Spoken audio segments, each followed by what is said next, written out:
Yeah, just hanging out for now, waiting for people to show up if they show up, and also to share this on social media once it goes live.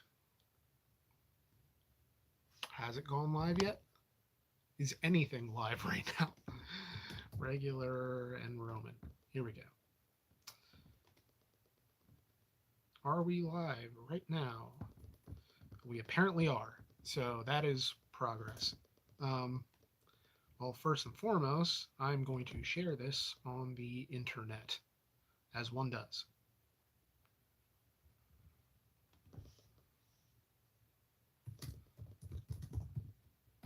Out in the live chat.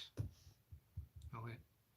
Gotta copy paste. I know, this is like literally thrilling. Uh, Portrait boomer. Yeah, pretty much. I mean, that was like the most boomer-esque thumbnail I could have possibly taken. Uh, it's kind of a funny thing. Yeah, originally I was going to title this "Car Magazines Still Exist," but I figured that was kind of mean. So, it is what it is. But all right, just sharing this now. Hopefully, Brian shares it while we're still on the air.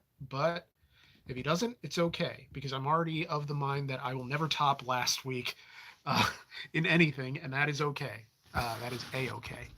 Oh, this was a gift from my girlfriend for Valentine's Day. It's a Fitbit. It was very nice. Or it is very nice. It's telling me how many steps I got in so far today, and yeah, it's very nice. And it was a very sweet gift from her. I'm very lucky. I'm a very, very stupendously lucky man. I feel like I got to move this around to compensate for the amount of light in this room. I should also probably close the door for acoustic purposes because why not? Why wouldn't I do that? Oh, all right. So I'm just gonna. I am currently at 4,261 steps, which is really not that much, but uh, I don't know. I'm terrible with cardio and with other forms of exercise, so I'm gonna hold for sound now. And can I switch to lands? I tried, and it would not let me. Let me see if I can now. Can we do landscape?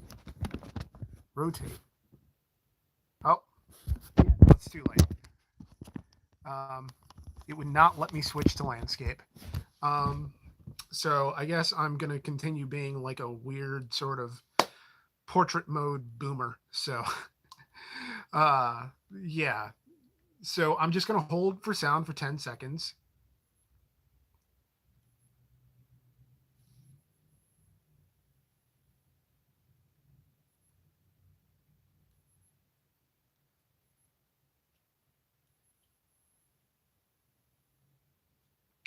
Welcome to RCR Podcast number 138, Car Magazines and Sparkling Water. I'm Nick. I'm doing this once again just because Brian has a lot on his plate right now.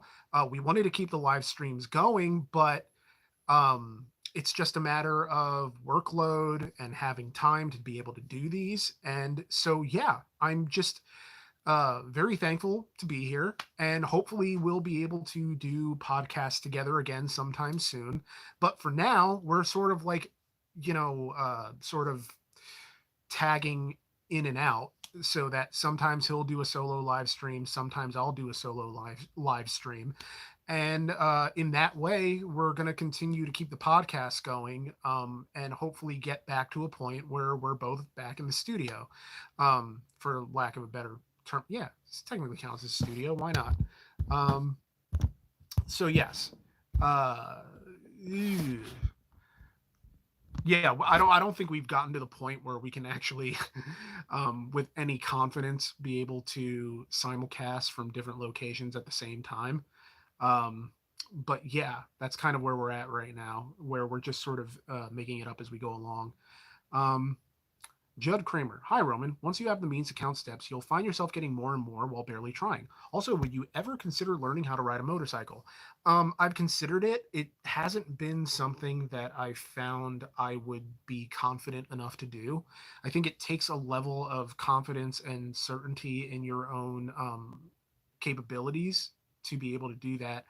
And I am working on developing a more positive self-image so that I do trust myself to be able to do these tough things more, which is funny because like Brian has told me in the past that like learning to ride a motorcycle really isn't something tough, you know. But ultimately it's something that I don't think would work that well for me. It's just something that would be kind of a weird struggle. I don't know. Balance isn't great. My head is enormous, so getting into a helmet would be very odd and uncomfortable. It's just, it's all of these little things that are all very much in alignment to prevent me from doing it. Which, if I wanted to do it, I would. But it's also a thing where, like, I've never felt compelled to do that, for better or worse. So, thank you for the question, though. Hey Matt, how you doing? Um, Nathan, you're very welcome. Thank you for enjoying the songs. I am just somebody who is messing around with music. I don't really consider it something that I would ever really do something with. It's just something that's fun for me, which is why like I kind of stopped doing it for a while because it wasn't fun for me and it was taking up time. And so to get back to that, it's kind of nice to know that like I don't have to do it. If the video doesn't have a song, it doesn't have a song. Like this week's video doesn't have a song, and I don't think next week's video does either. Um, but maybe the one after that. It's been a while. I lose track of like what videos are what and where we are in terms of the back catalog of things we've already filmed and written. So yeah, I'm pretty sure. Well, I mean, I know Monday's video is me, and that's something that I'll explain here. Well, no reason not to explain it now. Monday's video is going to be a me video, but it's not an RCR story, but it is over a half hour long, which is partially, not partially, it's entirely about saying goodbye to Red Betty, my 2004 SN95 Mustang. I have not found a buyer yet. I haven't formally put it up for sale or auction or anything like that because I still haven't decided what I'm necessarily going to do going forward. Because yes, it would be nice to be able to sell it all in one shot, but I know that I sincerely doubt that I'm going to get any kind of a good figure for selling Betty. So I'm going to possibly take it to the mechanic, see if I could get her to pass inspection, because inspection is due at the end of April. And if she does pass inspection, then that gives me a little more time to be able to actually drive her. So, um, and save money for the inevitable replacement car, because I'm in a place where like yeah, it would be great to be able to save more, but I have other more pressing issues and bills that need to be paid that I can't necessarily give over to a different car right now. So yeah, I guess I'm figuring that out as I go along. And over time, I'm beginning to learn my capacity for stress and my ability to handle it a little bit better. But I mean, I don't want to get uh, too far ahead of myself though, because I mean, sometimes the stress does get to me, but I mean, a lot of the time. But I'm also still here. I'm also still okay. I'm also still thankful and grateful every single day that I get to have the job that I have and that I get to do this with y'all. But I don't want to turn this into like another long-winded gratitude podcast. So, yeah, what am I looking to replace Red Betty with? I'm keeping my mind and my options open. I will take any suggestion that people have. Um, the thing is, I just don't have a lot of money to work with. On the high end, I maybe can swing 3 grand if I'm trying to have it happen in the next like 2 months. But I mean, I would prefer not to, just because obviously I'm not going to find anything for 3 grand that isn't just going to be a lateral move. Because the reason I'm getting rid of Betty is because I don't know how much longer she has left, and it's stressing me out to constantly be driving a car that stresses me way the hell out, way too much. Like I'm worried all the time every time I get into this car, because not because I'm afraid she's going to fail on me. Like she's mechanically sound, she runs well, but I'm terrified of another check engine light and something that I have to take care of that, I can't really assure or that I can right now. Um, but yeah, uh, PT Cruiser convertible. That's, I mean, I haven't thought about that, but it would be kind of fitting that kind of the most RCR video that we've ever done for me personally is the PT Cruiser video. Like if you ever want to introduce people to RCR, show them the PT Cruiser because I feel like it sums us up pretty well of what we try to do. Um, but yeah, that's something to consider, and it would be kind of fitting if I had one, I suppose. Um, get a $3,000 Honda Accord. I mean, yeah, if you want to, I don't see a reason.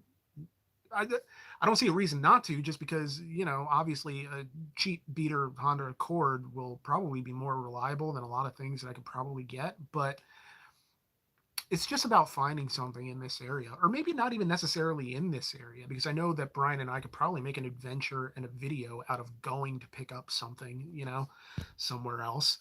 Let's see. Life's short. Buy a beater Eagle. Be broke down with a smile. Save up to 4.0 Jeep swap it. I would love to have an Eagle, but I just can't justify it.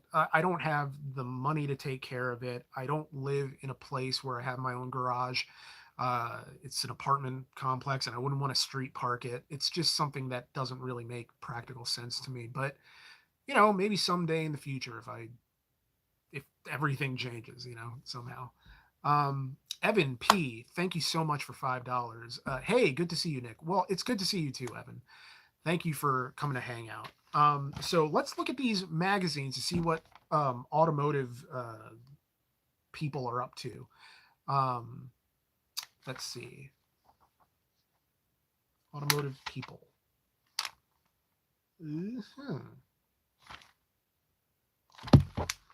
So a lot of these are from my girlfriend's dad, who still gets these in the mail, even though he didn't request them at all. So uh, he's just sort of in a place where he's got all these car magazines, and he kind of didn't know what to do with them. And so he gives them to me because I end up using them as part of like ideas for RCR stories. That's where I got the idea for Fordlandia, where I got the idea for like certain life and death videos. Um, oh, all right. Thank you, Matt. Thanks for stopping by. I'll check for your message, but thank you again. And hey, it's Matt O. Um, welcome to the podcast. Um, Surprised you don't look into an F-150 or something. Isn't it like the starting vehicle for Americans? I could almost. It would be funny. Huh. I almost. I can't really see myself in a pickup truck, but also like I don't know why. There's no real reason that I shouldn't be able to envision myself in a pickup truck. There's nothing inherently wrong with it. It's just that, I mean, I have no practical reason for it because, like, I wouldn't really need it for my job and I wouldn't really need it for anything else. I mean, I guess a lot of the craft shows that I go to with my girlfriend where we're selling, like, handmade soaps and other materials, that would be helpful to kind of have that as an additional transport in addition to her car. But other than that, it just feels like it would be kind of lost on me or like wasted on me. So yeah. Um, Surprised you don't. Oh wait, would a CRV from the early 2000s be roomy and reliable enough? I believe so. I mean, I've looked into CRVs, like more modern ones, and obviously, I'm not going to find one that is low mileage or you know or uh, or low. I should say, I think I misspoke. I'm not going to find any used ones that are low mileage. But again, beggars can't be choosers. I got to go with what I can get. And the new ones are obviously going to be outside of my price range because I'm not trying to finance it necessarily. What car does your girlfriend drive? I don't know if I can. talk about that on the podcast. I mean, it's not like some huge secret. I just feel like she probably wants me to like leave her out of all this because it's a crazy life. But it is like an SUV, so I mean, it's more of like a crossover, I suppose. But whatever. Um, let's see. Slight ulterior motive. I got a 2010 with 145,000 miles. I'm trying to help sell. I mean, I guess it all depends on what you want for it, but it is what it is. Uh, looking to buy a new ride. My LS 430 needs a starter and transmission. Huh. I mean, eh, hmm, that's a lot. That's to go wrong. But I mean, it's also part of the natural, entropy of owning a car. Uh, God, I need to stop talking in platitudes. That's like the most simple, basic thing that I could have possibly said. Um, But yeah, Dickey followed up with nothing crazy, just a flush on fluid and starter need to be new, but it's in a tough area. That's understandable, especially like as a Pennsylvanian, I kind of know what it's like to be in a place where you're dealing with the elements a lot, even though Pennsylvania might not necessarily seem that way. There, we do have a lot of salt on the roads. We do have a lot of potholes and a lot of like gravel and all sorts of construction happening. And then the remnants of construction remain in the road for God only knows how long. Now, granted, we've had a very mild winter so far, knock on wood, although it bodes ill tidings for the planet. But that means we haven't really had salt on the roads and we haven't really had to. So it's been a little bit kinder to vehicles in this tri-state area. But um, yeah, I'm just it's tough to own a car in a place where the elements don't want to cooperate with you. Um, let's see what else other people are saying. Uh, maybe a Toyota Corolla DX, 1996. A 2010 F-150 with 145,000 miles is going to be well beyond the price ceiling. Yeah, that's pretty much true. I mean, that's my ceiling for now. Like if I all things like if I had to get one before the end of April, that's probably the most I can work with. But did you see Drive reposted an article Doug DeMuro wrote about how no car is a forever car? Seemed appropriate. I didn't see that, but I'm pretty sure I read the article at one point. Um, and he's right. There is no forever car.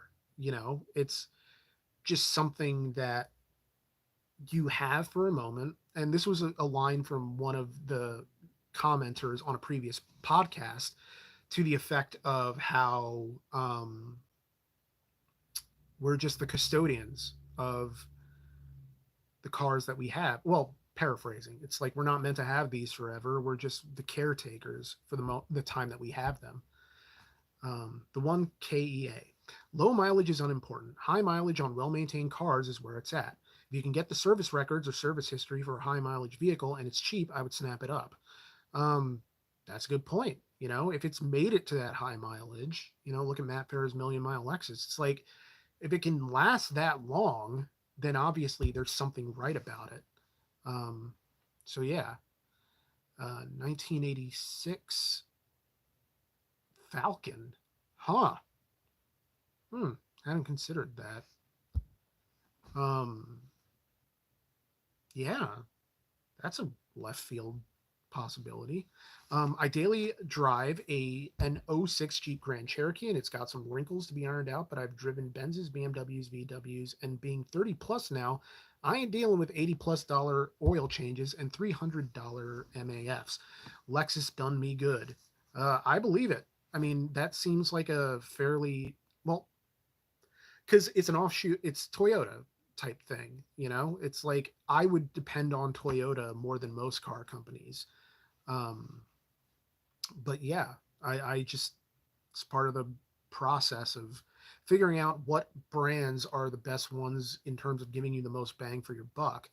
And I always feel like Toyota takes care of people. Now granted, I don't know, I'm looking at this through the lens of like used Toyotas. I don't know how the company does now, but in speaking with people, it seems like Toyota does better than most in terms of reliability and servicing. And so to then have Lexus perform similarly well is not that surprising to me. But I don't know that I would go with a Lexus before I would just go with a straight up Toyota product, you know? Although I guess it's all in the same general family, so what does it really matter? How inexpensive are the automatic Toyota Celica GT cars from the 90s? You guys reviewed one a while back, and the video implied that automatic Celicas are very much undesirable to 90s enthusiasts. Um, hmm. I mean, in my experience, just because 90s enthusiasts do tend to be a little bit more fickle, or not fickle, that's kind of a lousy thing to mention, but I just find like 90s car enthusiasts, everything has to be just so, and in a way that is to the exclusion of otherwise good cars, you know, because you can't necessarily have, like, okay, look at like a Honda Del Sol, you know, obviously you want the real one, but the real one means you have a leaky target top. So if you end up in a situation where you can get a Honda Del Sol that doesn't have the leaky top, I find that people will just kind of issue that possibility in furtherance of finding a more authentic Honda Del Sol in order to be more authentic to the period. Like that 80s 90s ish time period, it just seems like you're always beholden in a way to the authentic experience rather than maybe getting something that's like it and then resto modding the rest of the way. And I get it, because obviously you don't want to spend more money than you've already spent in acquiring the car, but also, and this is something that I'm probably going to find out no matter what I get, which is that it's not always as simple as just getting the car and calling it a day. Um, I mean, I found that out with Betty. There were some things I had to do after I got her, but it's something that is kind of there included in the price of admission, for lack of a better term. Boris T.S. Karloff, thank you so much for $5, and thank you for being here. It's always good to see you. Hunter Aman, thank you for $10. My little brother has a Del Sol. I think you'd rock one so hard. I mean, I like Del Sols. They look nice. They drive well. They are very, and I wouldn't be as like insistent on having like the original, like with the leaky top and all that other stuff, just because like none of that really matters to me. Like again, the bare minimum of what I need is just a car that runs, that I don't have to worry about. I don't need to look cool. I don't need to go fast. I don't need a lot of power. I just don't want to worry. Now, preferably, I would like things that are maybe more in line with my aesthetic, but I know that to maybe have things that are more in line with my aesthetic is to, I don't know, it would be selfish. And so I'm trying not to be selfish. That's all. Um, I have no idea what the US used car market looks like. To be fair, not a lot of us do anyway, because it varies um, so so much from one area to the next, because you you have a lot of you have an influx of people online who are essentially selling their cars and creating their own prices, which obviously is not through a dealership or anything like that, like a used car dealer. But ultimately, I think used car dealerships are kind of pricing in a way that will allow them to compete with Facebook Marketplace people, but not so much that it actually remains affordable. So, for instance, like if someone is selling like a Corolla on Facebook Marketplace, they're going to wildly overvalue probably what it is that they have relative to how much money they put into it. And so a used car dealer is going to look at that price and think that's what the market will sustain. And suddenly you have these Corollas that are used, like that are 10 years old, that are wildly overpriced and maybe aren't in the best shape anyway, and don't take that into accounting with the price. Of course, this is just all anecdotal, but I just, that's kind of what I've been seeing online. And that's why I don't even know necessarily that shopping in person is any better, you know? That any car would be in your aesthetic if you own it hard enough. That's a great point, you know? And I look at it with Brian. Like, if you look at all the cars that Brian has owned over the years, from the Forester to the POW to the Echo, the Fit, the Forerunner, the MR2, the Nairo, all of those cars feel authentically Brian because he rocks it hard with the ownership. But for me, I just had the Mustang and the Kia Rio, and those are the only cars that I've ever owned. And I don't know that I ever really got there with the Rio to where it felt like mine, but I do miss it in a way, because I did really enjoy that car before the clutch burned out. Normally, a Honda or Toyota would be the most sensible. However, you have the luxury of being a YouTuber. You can get away with an unreasonable, absurd car because you can make content with it. That's true. But I imagine like an absurd car would have to be funded by the fans, and I don't think it's fair of me to ask that of you guys when it's not necessary for the channel. Like when Brian's Echo got totaled, and there was that genuine concern that RCR wouldn't be able to continue because we couldn't afford another camera car. You guys came through for us in a huge way, and we were able to continue. Brian got the Fit, but like if I can't get another car, the channel will be fine because I'll still be able to, like, borrow my girlfriend's car, borrow my mom's car. I'll still be able to get to shoots. I'll still be able to get to writing. It's just going to suck. But I mean, I don't feel like I can ask that of people in good conscience. And also, a more absurd car, in my opinion, is going to potentially have more things go wrong with it. So that then I'm putting more money into it, which means I have to make more content with it to then make the money back that I spent in getting it in the first place and maintaining it, which is not always a one-to-one proposition, unfortunately.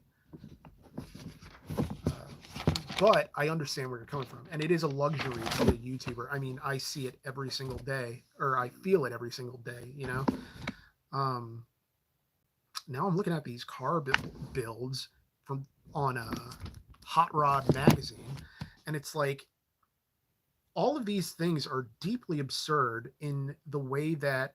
Okay, so this one, it's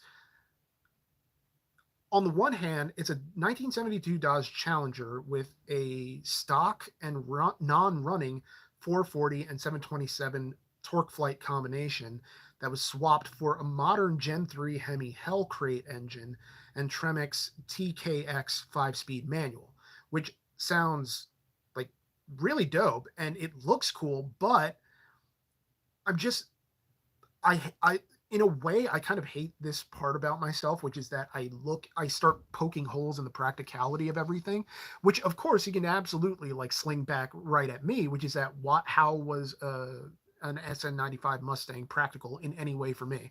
But, um, I guess I was living alone and I wasn't really like, I was very self-obsessed. So I was the only person I was thinking about. And now obviously I don't want to be like that. I want to take other people into account and into consideration, which means not being selfish about everything. So but even then, I'm like, why would you need this much power for a 70s Dodge Charger that, let's be honest, you're going to keep in the garage? You're only going to bring it out for car shows. You're only going to ever, you're only ever going to keep this under a car cover, if we're being honest. But yeah, it just seems so impractical. But I understand that this isn't for practicality's sake. This is for being a show car. This is for being a project. It's for display, for occasional enjoyment. It's not going to be a daily. And so that's what I kind of find fascinating about these different cars. Here you can see it in the magazine. It's pretty in its own way. It's an alluring car, but I just don't. I look at project cars like this and I don't always understand necessarily the rationale behind them, other than the fact that this is something people enjoy doing. They like the process and the nuts and bolts of restoring a car and modding it and swapping and all these other things that are unique to people who have the means to do so. But yeah, One thing with these YouTubers with their absurd cars is that they have other things they can drive if needed. If it's an only car, absurd and unreliable are bad traits. And yeah, that's kind of my problem. Like, I don't have the luxury of a backup car. I mean, I have cars that I could borrow from people, but it's a thing where like I I don't know. Like it's just I just have one car. So I can't go too crazy with anything. And that's also why like despite all the suggestions of a Miata and as attractive as a Miata might be, I can't justify it in my area as a daily driver. I just see the suspension getting wrecked from the roads around here and just causing more problems than I can actually handle right now. Um, would you buying a ridiculous car to make content be a business expense and therefore all the costs could be written off? I think part of it could, or at the very least, the mileage subsequent to my driving it. I would have to talk to my accountant about that. But I mean, because right now for Betty, I only write off the miles, and that's something where, because I think how it goes is that, of course, it's been a while, so I might not be speaking correctly. So don't take my word as gospel. But I think you can either write off the miles or repair costs, but you can't write off both. So yeah. Buy two beater Eagles, one's a backup. Back. Sorry, Nick. The F-150 I was hawking isn't available. Aunt made a deal with someone more local. Sorry, man. I'll keep an eye out for something down here in South Jersey. Dude, don't worry about it. You're totally okay. Um, and, I have family in South Jersey, so if something is found over there, I mean, I could turn it into a family visit if I want to. So, yeah. Roman, your honesty and humility are refreshing. Keep it up. Enjoy your one-on-one podcast. Well, thank you so much. I really appreciate that. And I really hope that Monday's video that I'm putting out, uh, is it this Monday or is it the following Monday? Nuts. I don't actually know. But I hope that people are understanding. That's my biggest hope. Because it's a review, kind of, but it's also, oh, all right, good. Then it is the equinox then. All right, so it's the following week then. The review is very personal, very personal. I mean, I've done a lot of RCR diaries that weren't this personal. And I'm trying to think. Yeah, the colonoscopy video was personal, but not that personal. The video on the death of my grandma was personal, and that's probably the most personal I've been up to this point. But this, I'm going a little bit deeper to kind of explore why it is I made some of the automotive choices that I made, and the decisions that I've made, and hoping that once you see the video, that like even if you don't, even if people don't like me as much, that maybe they understand me better. Um, because I think it's always been kind of hard, to feel like you're seen, I suppose. And it's something that a lot of people go through. And I'm completely not unique to this at all. But it's something that I'm trying to overcome. My own lack of confidence in myself, my own it's yeah, it's just very much, well, yeah, gonzo journalism is kind of a good phrase for it. But I am sort of spelunking into my own emotional caverns, because I am like, basically this is all started as a result of the fact that like well, because I'm essentially getting rid of Betty, but also my therapist has been out of town for the past 2 weeks and I don't have anyone to talk to. So I'm like, I'm going to make a video that's therapy. And I'm essentially exercising demons by, sorry for thrusting my crotch in your face, by exercising demons through sharing. because I feel like a lot of the things that I'm afraid of are things that if I were to just share them with our audience and have that out there, that people would understand me better. Um, it's nothing like serious or heavy. It's just like my old life and how I sort of came to this point in my life, that I love my life. I do. Um, but it's also a thing where like sometimes I'm not always able to appreciate it because I'm too wrapped up in my own neuroses, and I want to be able to break that cycle. But also, like, all of these things end up tying into why I'm into the cars I'm into. And so I really hope that you guys will watch and share that video and enjoy it.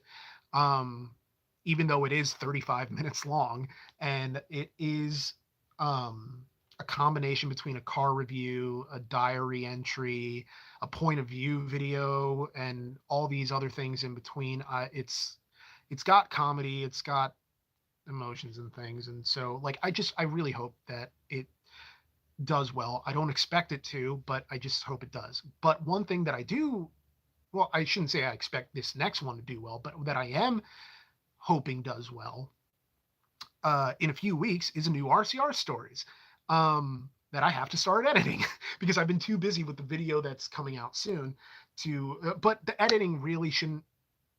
Ideally, it shouldn't take that long. Um, and you guys who've watched the podcast before know what it's about. And I'll just reiterate again, for you audience that is here just because you're here, that it's about Preston Tucker.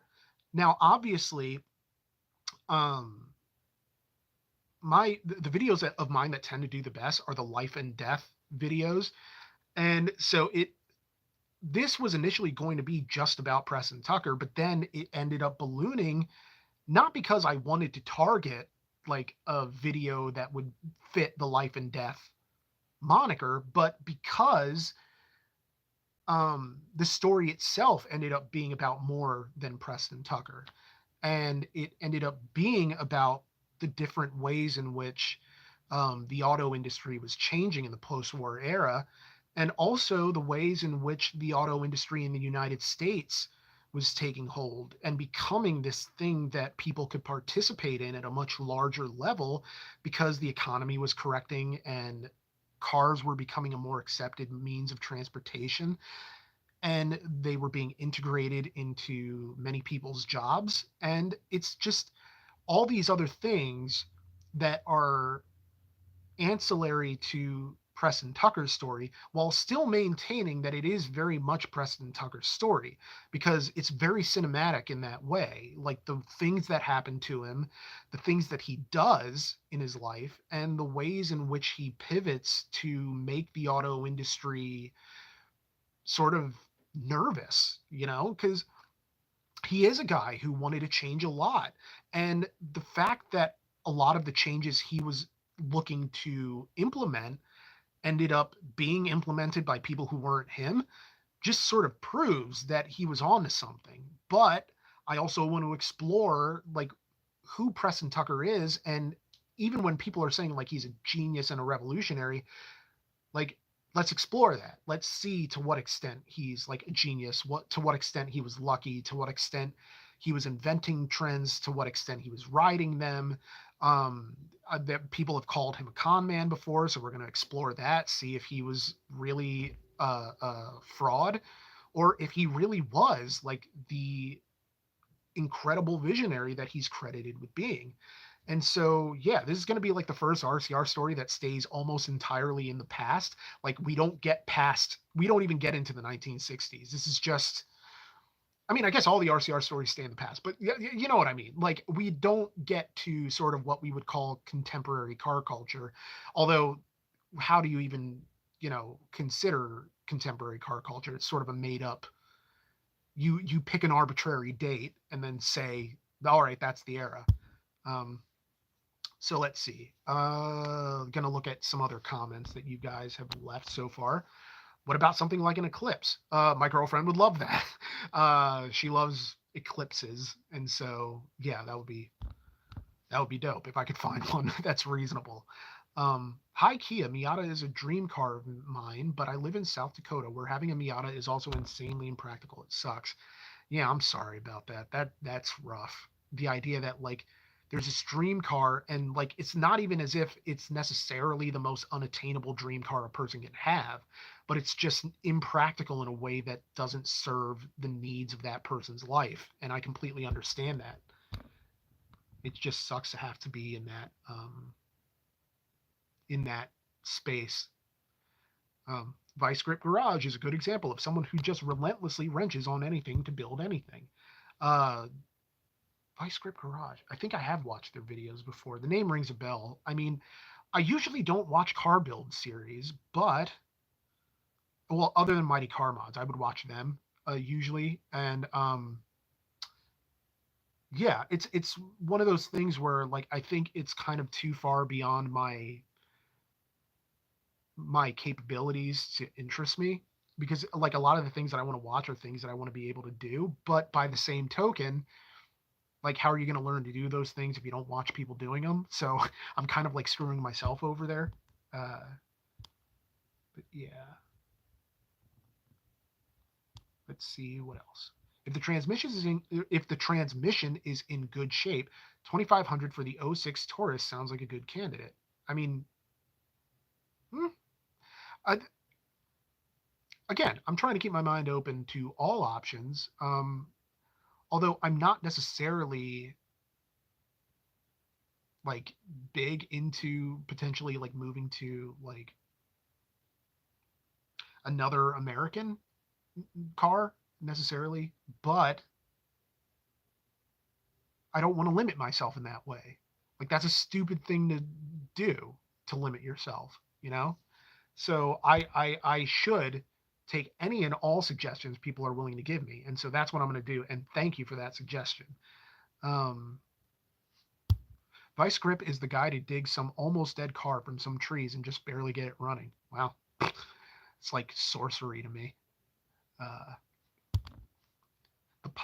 the pods like spikes, smoking tire, donut racing, etc. They're so out of the everyman day loop of car that makes me realize these guys don't turn wrenches. Notice influencers becoming a brand ambassador.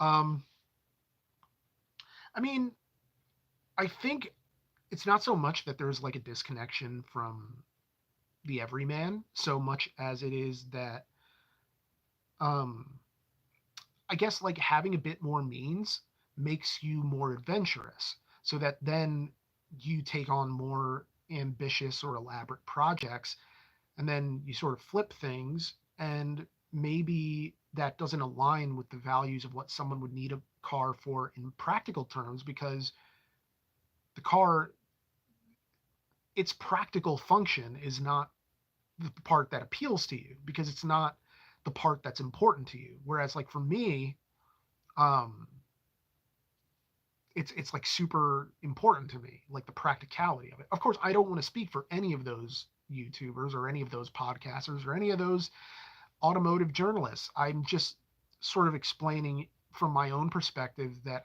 it feels like sometimes a car's practicality and sensibility are the most important things, and sometimes it's about other things. It's about speed, power, aesthetic, resellability or resale, whatever, the ability to flip it and restore it or mod it or just make a project card that will fulfill you and give you something to do that is satisfying to you. Uh, those are all valid things too. Like I don't begin to judge anybody who sort of goes in that direction. That said, I do feel um I'm kind of in this space where I don't think I would want it to like wrench on something because I know my limitations. Like I'm not somebody who does his own repairs. It would behoove me if I did because then I would save a bunch of money, but also it's all these other like little things that relate to my own lack of literacy in mechanical things and I'm not good at wrenching. And so it's about recognizing my limitations and not making things harder for myself, I guess. Um, what, if any, brands are completely off the table? I don't want anything necessarily to be off the table, but I think like there are some that are. I don't think I would want a Chevy product. Like, part of me is kind of like I don't think I would want a GM product at all, but I don't know. I'm so much in a headspace of not wanting to limit myself that I am willing to hear every suggestion, and I don't even have something in mind of what I necessarily want. I mean, all things being equal, I would love to have a RAV4. I would love to drive a RAV4. Love it. But the odds of me even getting like a decent used one, I feel, are pretty low for my budget. So I'm not trying to necessarily get my hopes up in that regard. So I can say maybe the things that I would include, but not so much the things that I would exclude, because I don't really want to exclude anything. So yeah, uh, GM 3800 Series 3 cars are cheap and reliable. RAV4 is a better option though.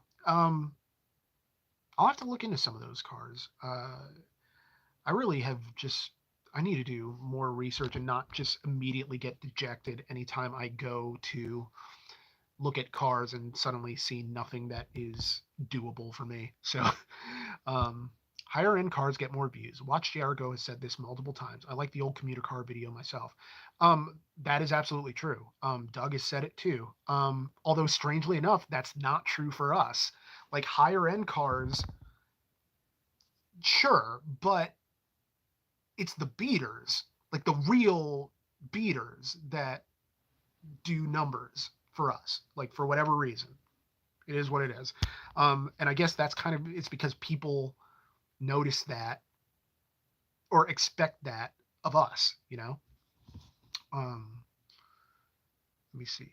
Have you read All Corvettes Are Red? I did not.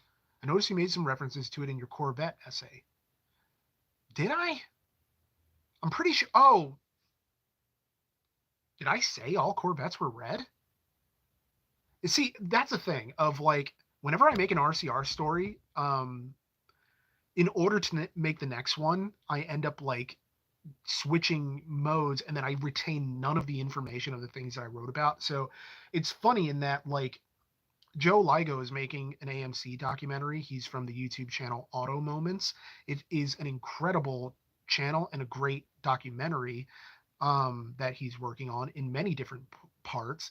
And he had asked me to be a part of it, and I'm like, I genuinely don't remember half the things because I was in such a, I attack RCR stories the way a college student attacks a paper, which is that I am about this and nothing else for however many months it takes for the project to be done. And then once I'm done with the project, I am done with that project because there's almost like this exhaustion that comes to mind of even thinking about it, to where like I just don't want to think about it. Doesn't mean I don't love what I was talking about. It's just that I've exhausted myself mentally so much that I don't know. Uh, I just can't do it. And so there are a lot of things that I've written about that I genuinely don't remember writing about.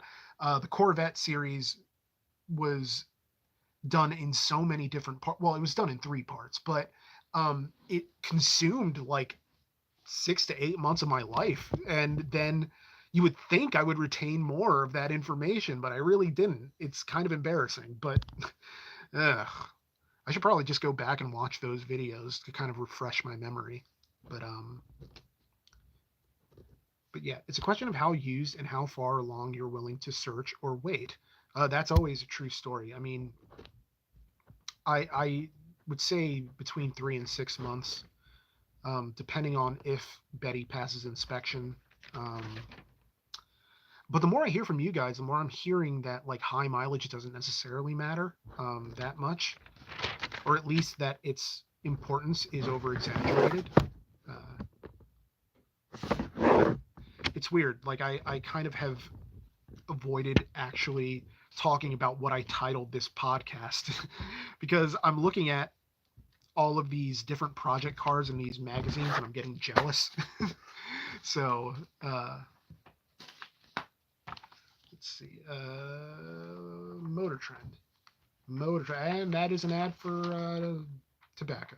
I didn't even know they could still do that. 2023 Toyota Sequoia. See, these are the kind of cars that, like, money being no object, I would feel better getting this than, say, some outlandish sport car that I would never push, you know? Um, because, I mean, like, look at all the room in this thing. Like, in all the kind of, wait, am I doing it? Everything's flipped. There we go. And it's like, I just like the size. I like the ride height. I'm just a sucker for the dumbest things. And you would think that at some point my tastes would become more sophisticated, but they really haven't. Um, all right, 2023 Buyer's Guide. Let's look at this thing. This is from Motor Trend. The, the Hummer EV SUV. The 2024 Hummer EV SUV is expected to eventually outsell the truck version because it's the body style most people associate with the brand.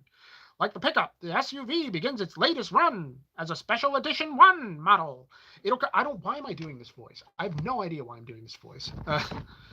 Um, it seats 5 and offers the ability to emulate a convertible by removing roof panels and glass.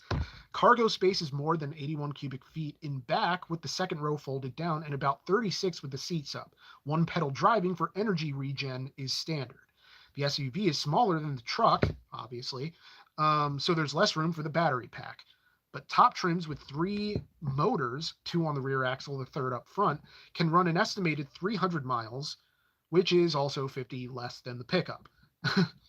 The future 2-motor EV2 with 4 fewer battery pack modules has a range of 250 miles. So, like, basically, I'm not being sold on this at all. Not that this was ever in the conversation, but still. Honda Accord. After introducing the all-around excellent 10th generation Accord in 2018, Honda delivers a fully redesigned Accord for 2023. Anticipate carryover powertrains for gas models, but with a breathed upon 1.5 liter Turbo 4 featuring a wider power band and less engine noise. The 2-liter Turbo 4 should share improvements Honda made to the Civic Type R's engine. A redesigned Accord Hybrid will almost certainly implement the dual motor hybrid system Honda also uses in the 2023 CR-V Hybrid, which is slightly less powerful but torquier than the outgoing model, as I continue to lose viewers while reading out loud. No, I don't actually know that. I'm just assuming. But yeah. Roger Smith and his underlings were convinced front-wheel drive is the future. Well, I mean, like, oh, it's in response to a question from Matto about why did the GM kill the G body and replace it with the W body. I mean, Roger Smith is one of those figures who everybody kind of hates or at least speaks about in unflattering terms. And it's generally from the same standpoint of how he made a call and the call was somewhat related to how, like, oh, front wheel drive is the future. But it's also to the point that, we're going to break away necessarily from the more adventurous things that we theoretically could be doing, like I don't know, like a rear engine Corvette or this, that, or the other thing, or rotary engines, whatever. It's just very, it's very kind of just bog standard executive decision making, where if he ended up being right, he would have looked like a genius, but he wasn't. So he ends up looking like a kind of foolish figure. Well, foolish is probably too harsh, but I don't even necessarily know on the scale of decisions throughout automotive history whether necessarily keeping everything the same at GM or changing everything at GM was going to be the way to go, because GM is going to GM regardless. Um, Noodles, extra MSG. Thank you for $2. I really appreciate it. I really do. Somebody turned this into 200. Second gen Santa Fe V6. I was actually on the way to Brian's. I was behind a Santa Fe a lot of the way, and there were many times where I really wanted to pass this car, but it was one lane, couldn't really do it. And then I'm trying to think of like when I'm feeling impatient, I try to think of why or what lesson I can learn from the impatience that I'm feeling. And I'm wondering like what I'm trying to be shown by being stuck behind a Hyundai Santa Fe for, you know, 20 miles or whatever. Because the car just kept being in front of me even after we got out of the one lane. Uh, and maybe it was just to say, hey, maybe you should be considering this because it did look nice. I mean, it was a newer model, but I can't say that it was something I'd been considering necessarily, but to see it, it felt kind of or seemed kind of appropriate to the type of car that would appeal to me. Um, yeah, it's like coming to the realization that I might be an SUV guy and just not acknowledging it to myself. Roger Smith was a finance guy who made horrible decisions at GM, not a car guy.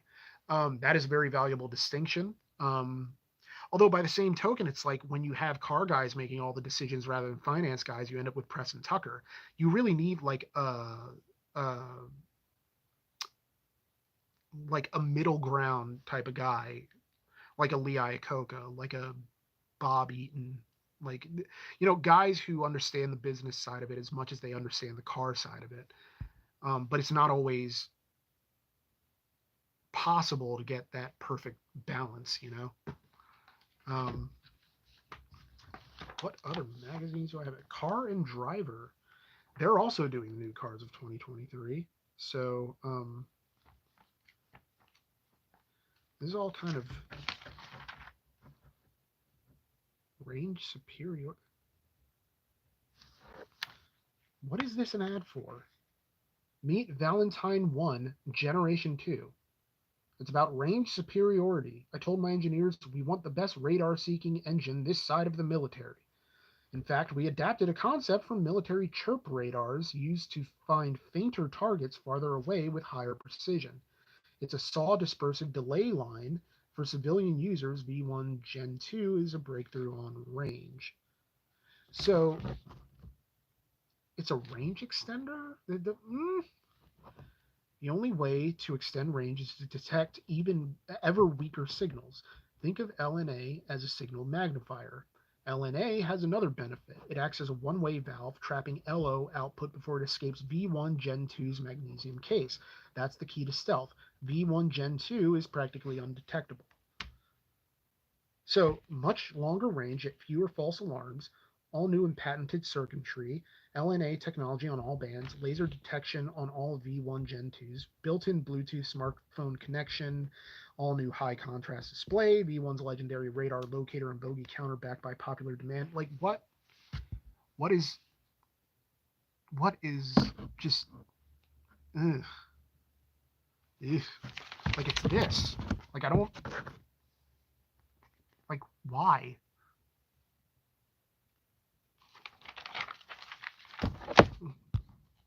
Let's see. Why doesn't GM do a base model Suburban with four-cylinder V6 with vinyl bench seats? Bring back the work SUV. Hmm, that's not a bad idea, honestly. And GM could probably use the free ideas at this point. Although I don't actually know what their profit margins are with their sort of to what extent it actually because you see this with like other automakers how they're sort of reducing their lines just to the stuff that's kind of profitable. But I do wonder to what extent like they're shutting themselves out of other markets by getting rid of things that maybe weren't doing big numbers on the new car market but could recirculate through word of mouth on the used car market and then become a brand that grows over time into something that people actually want to buy when it comes out. It's like it's like the equivalent of a cult classic movie, you know, your Office Space, your now I can't think of cult classics at the time, but uh, I missed the silly SS versions of all their stuff in the 2000s. I mean, the 2000s was kind of like a wild west time that people don't really talk about enough because we're super focused on everything going towards a more curvy, safe, uninspired kind of design philosophy. And what was really happening is underneath all of that, we would get weird trim models of standard things that maybe weren't as accessible to the average driver as everyone else. But um, that's how you end up with like the funky SS models with the, you know, all these different like features that people wouldn't necessarily think to ask for, but would be presumably glad to have. Uh, Everything is just Valentine one is a radar detector. Sorry, I cut myself off there, but good. Just good to have that confirmed because apparently I can't confirm things by reading them in the magazines themselves. Malibu Max SS. Nice. Um, Rise Against $5. Thank you so much, so much. Okay, you need a 2000 GMC Sonoma, slick 8 owner, starts from the seat, 7K. I know what I got. Um, yeah, yeah. It's funny because I can't even dismiss that type of thing out of hand. Like I would like to think I wouldn't become that guy in a bigger car, but I feel like everybody's personality is susceptible to change over time, and that you know, while I don't think I would become a dick, I do think I would become one of those like truck guys who suddenly sort of views everything through the prism of having a very large car. And I don't know. Uh, GMC Sonoma. I mean, it's really among pickup trucks. It seems like a decent size for someone like me who doesn't necessarily want something that's huge, but doesn't want something that's like diminutive either. Uh, yeah, curvy and safe except for trucks, which are becoming giant brick wall grills. You're not wrong, honestly. Everything looks like it's straight out of Minecraft from just the dimensions and the blockiness and boxiness of it all. Uh, but that kind of seems like what sells, you know? Um, let's see. South Jersey Craigslist shows a 2001 Honda CRV with 229,000 miles for $2,287. Um, I mean, that's definitely something to look into. For some reason, I completely forgot about Craigslist as a possible avenue for cars. Like, I still don't know how I'm going to sell Betty because I don't think it would be hard to put her on Cars and Bids or because it's just hard to imagine she would be accepted and not sort of just laughed out of the off the website. And Facebook Marketplace, you got to weed through all sorts of like catfish offers and all these other things, but um, I don't know.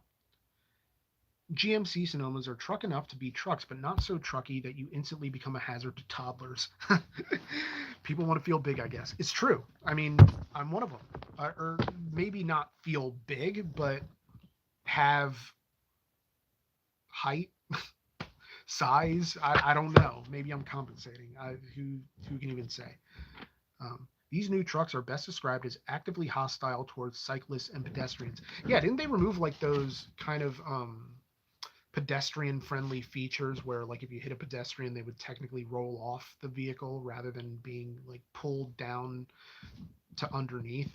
Uh, hmm. Or am I just imagining that? I mean, it's completely possible. Um, oh look, there's an ad for walking sticks. Walk the walk. and get a cane. Be like a pimp. But yeah, let's see. And now, or right next to it is an article that talks about making EVs weirder.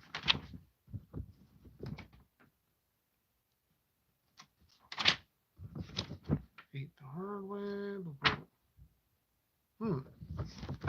Yeah. These are all. I feel like car magazines, in order to continue to appeal to people in a way that justifies their existence, have to only cover high-end cars, because I mean, I don't think I've seen anything reasonable yet in this issue of Car and Driver. So I'm kind of, I don't know. It's weird. Oh, there we go. Corolla. I love what you do for me, Toyota GR Corolla. Oh, I hope we get a GR Corolla. I would love to be able to drive that thing. Yeah, it just seems. Oh, and it's only 44 grand. That's cheaper than I thought it would be. Because I just figure you put GR on anything and suddenly the price shoots up significantly.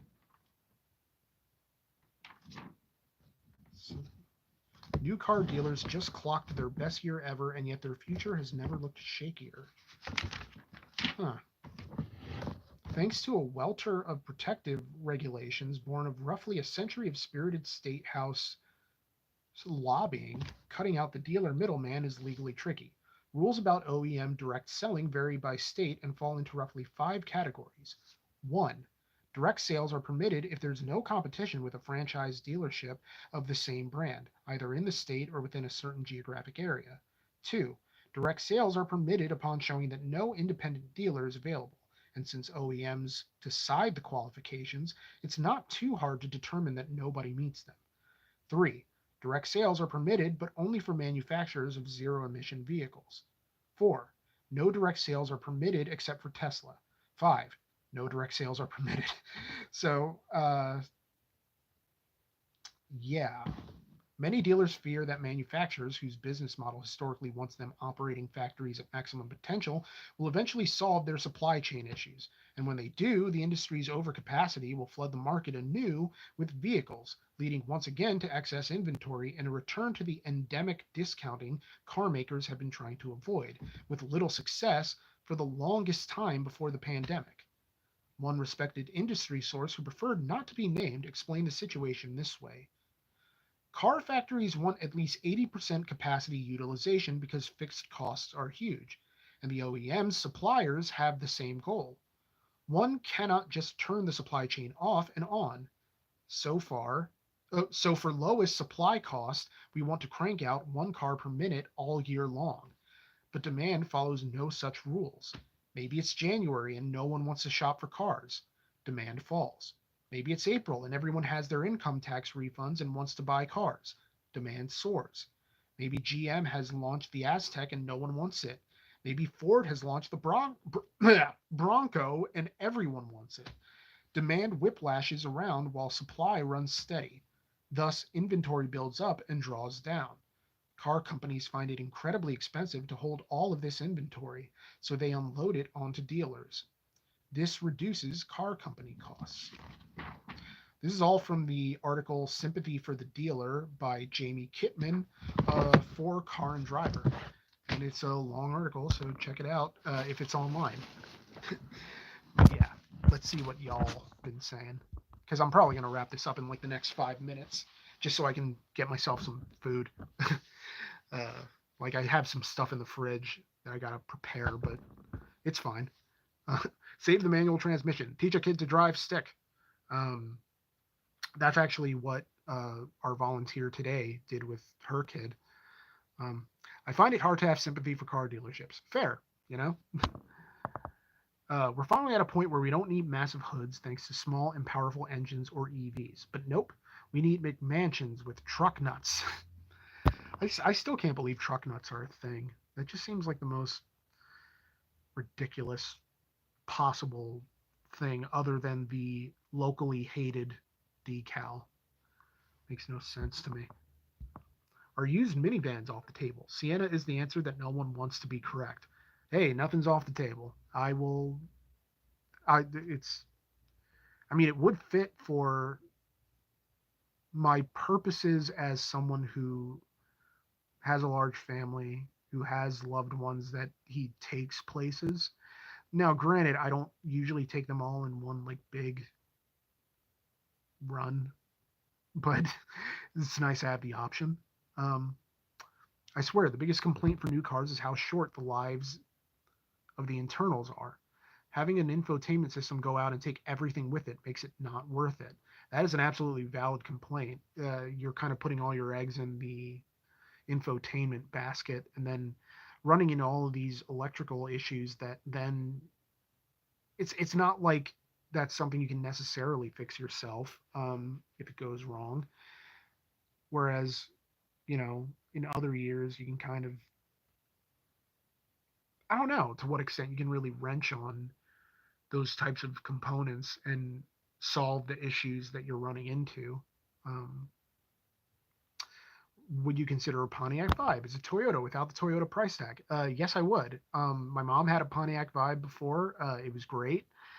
My another loved one in my family has a Pontiac Vibe, and his is over 400,000 miles, and so it's proven that it can be a reliable car and enjoyable. You know, why not a Prius? The MPG makes it very appealing, and I hear it's quite roomy inside. They are, and the MPG is good. Um, yeah, I have no reason not to look into a Prius.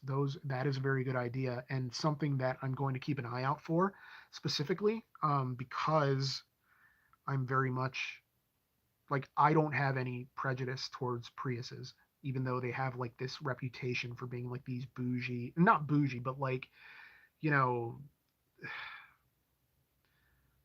this like person who thinks they're better than everyone else type of car. Um, but yeah, like a Vibe or a Prius, like those are totally like options that I would keep an eye out for personally. Um,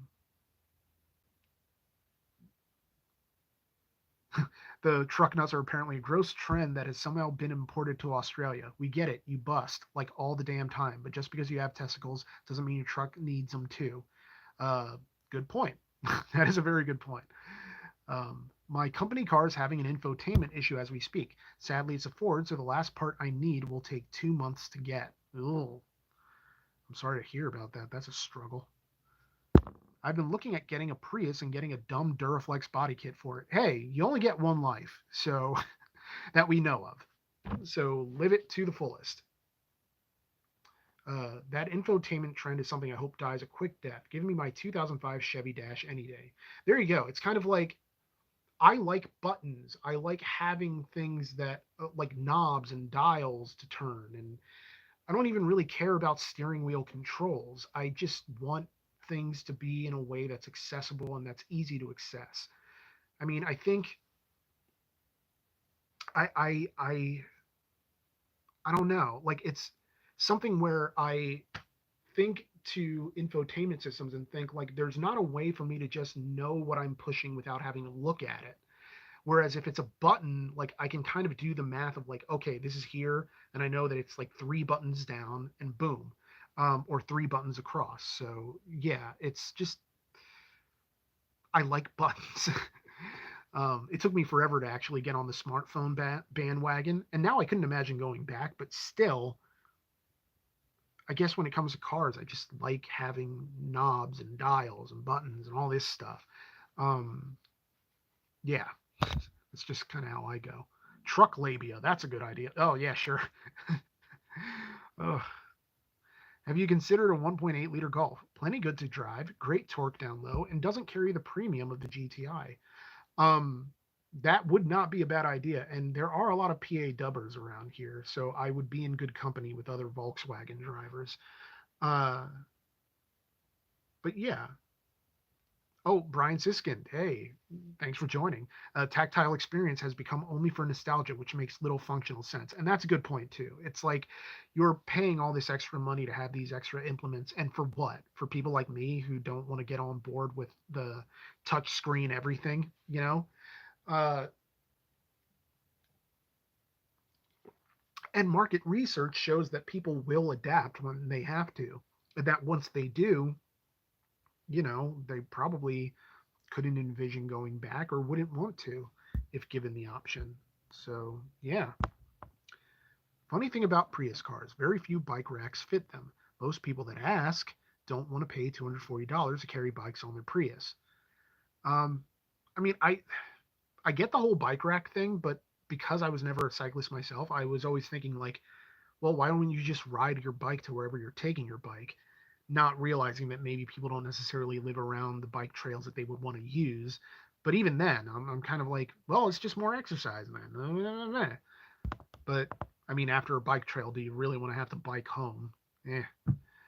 I like finding people use cars. Can I email you good leads? Sure. Just email regularcarstheroman@gmail.com. All one word. Speaking of VW, I've personally been considering a Volkswagen new Beetle myself. There's a lot in my area, and all of them are relatively affordable on Marketplace. Well, if that's the car for you, then go for it. I don't have anything against Beetles either. Like you would think at some point that with all the cars we've made fun of over the years, that I would actually have like prejudices against certain cars, and I really don't. Because for me, the jokes that we make are in good fun, and there are very few cars that I actually dislike. So I'm just kind of in a place where that's why all the driving impressions in the script are all Brian, because I don't know, my I'm very easy to make happy and to just get excited, so which is not useful in terms of describing how a car drives, but it is useful in making jokes about the car and talking about history about the car. So, you know, it's easy to make the jokes, but I don't know, they come from a good place, I would hope. Let's see. They should have minimalist base versions for new cars for grumps like us. That's not a bad idea, honestly. And I don't imagine that the cost would be too high to be able to do that. Um, See, having to look down and go through three menus to adjust my heater instead of reaching down and grasping for the three knobs makes it a bit more annoying. See, like that's where I was of just like I don't want to have to like do all this searching to just like change settings and do all this other stuff. I just like having, tactile features there, but I get why they're gone for the most part. Um, Most Prius drivers here are very eco-conscious, yet also a bit cheap about everything, and lots of cyclists here have Prius cars. Uh, um, that actually, I mean, it does make sense. Like Prii, Priuses, are the type of car that I think would play into the cliche of sort of the San Francisco bike trail enthusiast, but by the same token, it's like I don't know that it's that practical just because you're just paying more money for a bike rack. I don't know. I'm kind of talking in circles here. You should channel your inner Tommy Fenstermacher and buy an Avalon. It's oh, Tommy Fenstermacher, he needs to come back for something, or rather, discussion about Tommy Fenstermacher needs to come back. Uh, Alternatively, a Tesla driver bribed me to install a Tesla branded Yakima rack on his car on a Sunday night for $200. Oh, geez. People are very much about their business in that way.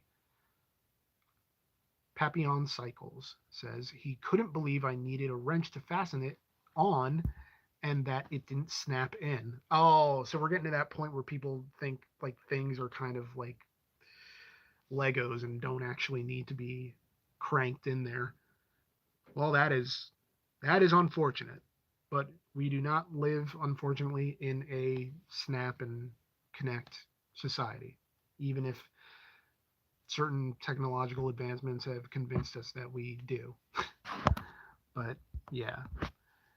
All right. So I think I'm going to call it a podcast there. I've been going for about an hour and 20 minutes. But I want to thank you all for coming out here.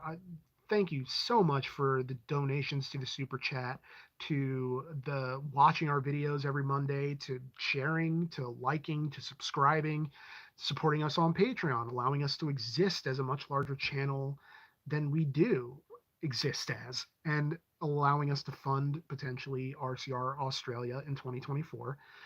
And just thank you for being you and for being here. And hope to do one of these again. Not sure when that'll be, and I'm sure Brian will eventually stream with you guys too. And at some point in the future, we'll do it together. But I don't know when that'll be, and so I don't want to write checks that I can't cash. Uh, but yes, thank you so much for being here, and everybody have a great night. And I'll see you when I see you.